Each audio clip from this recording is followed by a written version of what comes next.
So I went to reseal my deck with Ready Seal after it's aged and kind of had some deferred maintenance. And I didn't find as much material online as I was hoping, so I thought I'd recap pretty quick what my experience was. My deck was getting older, getting rough in some areas. It had some dark areas where there's some mildewy area growing, where it hadn't been properly kept up. So, they say, oh, spray it with some bleach water, which worked fairly well, but didn't necessarily take out everything. I had a contractor who power washed. On top of that, that turned out really well. So the bleach, the power washing, and then it still took a sander.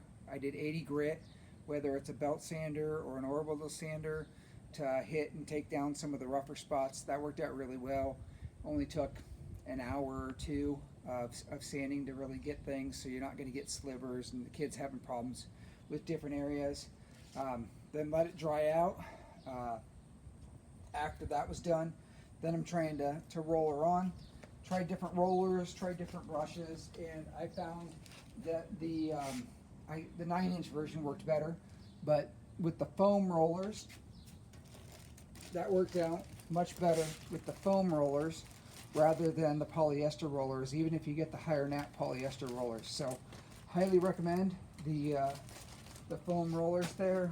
On a similar note, tried bristled brushes. I didn't get the more expensive brushes that come with or that are made for decks and oil base. These really didn't work that well, so I wouldn't recommend those. If you really want to use a brush, I would get one that's made for the oil-based bristles, but actually I think you should just get the really cheap foam brushes because the foam works really well for applying the stain. I wouldn't get one of these because it just ends up all over the place, too tough to control. I got this, tried it for the corners. You'd think it would be great, but it didn't want to roll properly, and you end up with too much foam in it. I didn't have much luck with that either. The green painter's tape and a little bit of this dealie is awesome for getting some masking up quickly. You can also buy plastic to put on here that folds out. Highly recommend that. The tape goes on here. It's the 3M M3000. You have to buy the bar separate, but well worth your time. Otherwise, you can just get a box of plastic and use tape and manually do the same thing. Other important things, when you go to put the stain on, I would definitely use a pair of gloves because, well, I should get more detail. I wanted to do the underside of my deck, partially for wasps and for carpenter bees, and just for looks as well, to keep it so it doesn't get as bad, doesn't get the mildew underneath where the water is absorbing in.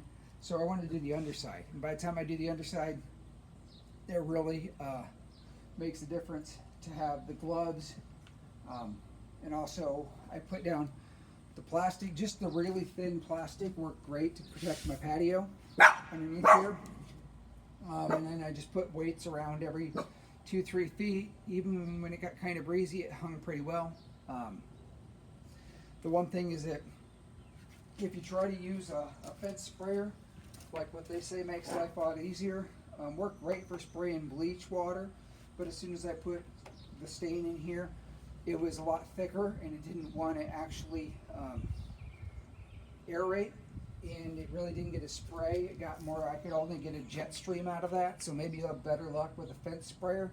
But that's where I went back to the foam rollers and the foam brushes, because I couldn't get that to not splatter all over, which really makes it a pain if you don't have enough plastic up. So too much plastic rather than not enough is a good idea.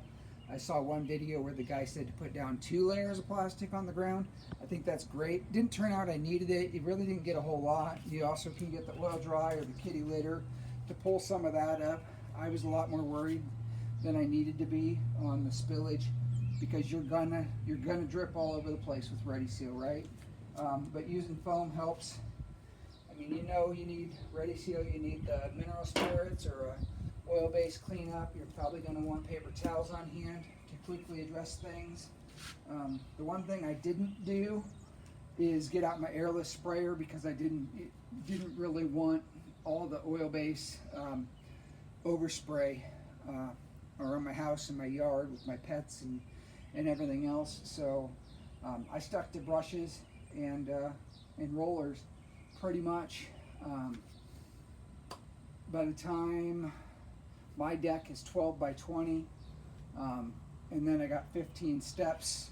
So if we're looking at just, you know, the top side of everything, I did 2 coats, and it probably took, you know, I didn't do it real fast. I just tried to take my time.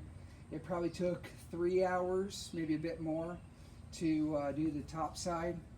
And I just dunked the whole roller, right? I just stuck the whole thing right in, you know, real quick. Leave the roller as saturated as possible, and do the top. Now, part of the problem is I was using the polyester at the time, so it probably took 3 hours, maybe 4, to do the top of my 12 by 20 deck, but it would have taken less time had I been using a foam roller. The steps, there's a lot. I got backers, not just the treads and such, and more stringers probably than a lot of people. But that probably took 3 hours per coat, I would say, on the top. And then we get to the bottom. I think I spent about 2 hours, hour and a half doing the bottom coat. At that point, I was using the deck sprayer and a brush to spread it out. Wouldn't recommend that at all. And then when I got to the bottom side of the deck, I had moved to the larger foam roller, and the brush, and that probably took approaching 10 hours. It was probably 8 to 10 hours to do the whole bottom side, but that also included these 3 posts and such, but the posts weren't a lot of time. But anyway, hoping I can save somebody a little time and effort. You are going to get, if you do the bottom side, you're gonna get stain dripping on your hands a little bit. You can be careful. You're not gonna get tons of it. When it drips on, what I did is I had plastic on the ground, and then I got as big a pieces of cardboard as I could lay over the top of that. That pretty much caught the drips.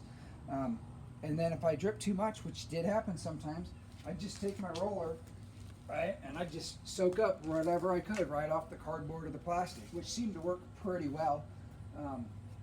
So you really didn't waste much material, and you didn't soak through the plastic into the concrete. So that actually worked out pretty slick. And a little bit of dirt or something you might get on it, you probably already power washed it off, right? But it's not going to hurt the stain or anything, so I have no problems with that. Other than that, good luck. I hope it's easier for you if you use the right tools from the start, or less likely to use tools that didn't work for you than I did. So good luck, and thanks.